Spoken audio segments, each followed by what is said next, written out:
खैरपुर में अवां खे ख़बर ॾींदा हलूं अकबर मीरानी जी रिपोर्ट मुताबिक़ खैरपुर में फैज़गंज के रहवासियों जो मुखालफन खिलाफ हुआ एहतजाज। घर में घिरी तशद्दुद बैदि भेण ऐं भाइटे के अगवा जा इल्ज़ाम। पुलिस इतला बावजूद को भी कदम न खयो। भेण के बाज़ियाब करण में जवाबदारन खिलाफ कार्रवाई जो मुतालबो।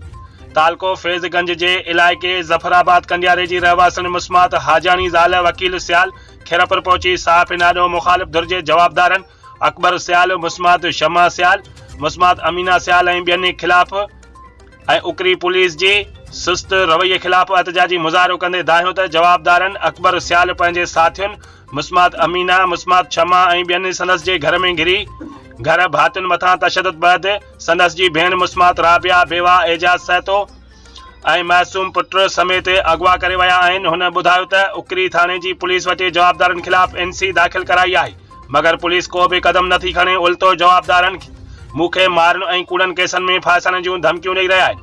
हुन IG Sindh police Karachi, DIG police Sukkur ऐं SSP खैरपुर खां मुतालबो कयो त जवाबदारनि खिलाफ कार्रवाई करे मुगवीन भेण राबेल ऐं संदन जे पुट खे बाज़ियाब कराए खेनि तहफ़ुज़ फराहम कयो वञे। बाबा छा नालो आहे?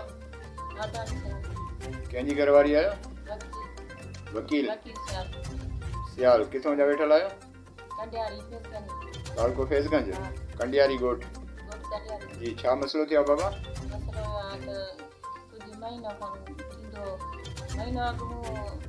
राबेल नाले जा साथ घर वाली दारुलमान में हुई। वो तव्हांजी छा थे राबेल जी?